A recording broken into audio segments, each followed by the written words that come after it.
इमरान खान साहब के हवाले से जैसे मैंने कल बात की थी कि 22 को उन पे फर्द जुर्म लगनी है 22 सितंबर को। फर्द जुर्म का जो फैसला हुआ वो भी बड़ा दिलचस्प है क्योंकि अदालती मुआवनीन जो थे वो जिन्हें खुद अदालत ने रखा था अपनी मुआवनत के लिए, उन सब का ये कहना था कि जब इमरान खान साहब ने तासुब का इजहार कर दिया तो मामले को ख़त्म कर दिया जाए। लेकिन समहाउ कुछ ऐसा हुआ कि अदालत ने उन पे फर्द जुर्म आयद करने का फैसला किया। इस पर नहीं मैं बात कर रहा, मैं बात ये कर रहा हूँ कि पीटीआई की वो लीडरशिप जो ताकतवर हलकों के करीब गिनी जाती है, उन्होंने एक बड़ा अहम पैगाम दिया है उन हलकों को, और उनका ये कहना है कि अगर इमरान खान को गिरफ्तार किया गया तो ये वाली लीडरशिप जो ताकतवर हलकों के साथ बहरहाल खामोश मामलात में है वो भी बिल्कुल जिसे कहते हैं ना कि वो लाताल्लुक हो जाएगी। लाताल्लुक नहीं, उसका किरदार ख़त्म हो जाएगा, क्योंकि अगर इमरान खान को गिरफ्तार किया गया तो उस लीडरशिप का ये कहना है जो उन्होंने पैगाम दिया है कि खौफनाक रद्द-ए-अमल जो है वो सामने आएगा, और ये खौफनाक रद्द-ए-अमल की बाकायदा पीटीआई ने तैयारी कर ली हुई है। और उन्होंने कहा कि अगर इमरान खान को गिरफ्तार किया गया तो पूरे मुल्क जो है उसे जाम कर दिया जाएगा, पूरे मुल्क के अंदर कारोबार ज़िंदगी को रोक दिया जाएगा, और ये दिन एक दिन के लिए नहीं होगा मामला,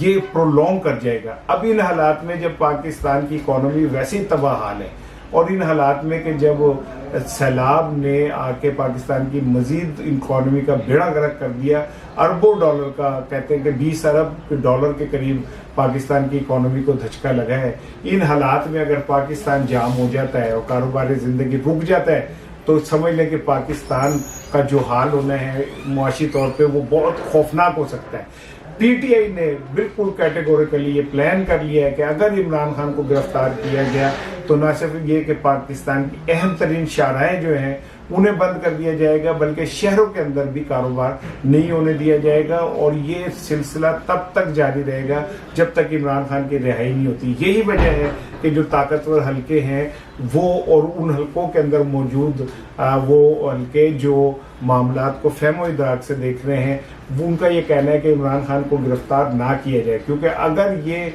एक दफ़ा इमरान खान गिरफ्तार हो गए और एहतिजाज का सिलसिला शुरू हो गया तो फिर शायद ये सिलसिले को रोका ना जा सके, फिर ये सिलसिला शायद किसी के काबू में ना रहे, फिर शायद ये सिलसिला का इख्तिताम किसी और नतीजे में जिसका बहुत शदीद नुकसान भी हो सकता है,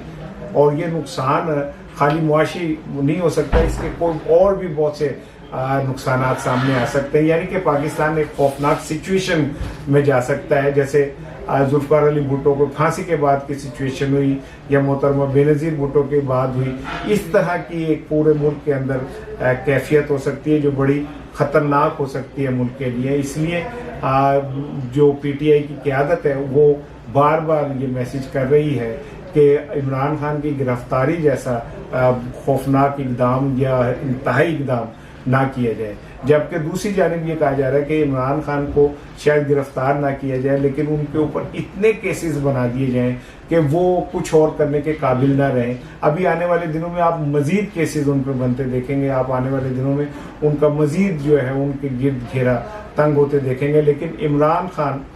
ने भी वाज़े तौर पे ये पैगाम दे दिया कि वो किसी भी मुकदमे से न डरेंगे, न किसी गिरफ्तारी से डरेंगे, बल्कि उन्होंने तो यहाँ तक कहा है, एक मैसेज दिया कि जो मुझे गिरफ्तार करना चाहता है वो गिरफ्तार करके दिखाए, उसके बाद के जो हालात होंगे उस पर उन्होंने कहा कि फिर मैं जिम्मेदार नहीं होगा। यही वजह है कि इमरान खान को गिरफ्तारी और उनके हवाले से इस तरह के किसी भी फैसले से इज्तनाब किया जा रहा है। इमरान खान ने बहुत क्लियरली ये कह दिया है कि अवाम पे गैसो गज़ब को, गुस्से को आवाज़ ना दें। अगर वो एक दफ़ा ऐसा हो गया तो फिर शायद इमरान खान की सूरत हाल को ना रोक सकें। मामला बहुत खौफनाक समझ आ रहे हैं। मज़ीद इस पर बात करूँगा, अपना ख्याल रखिएगा। अस्सलाम वालेकुम।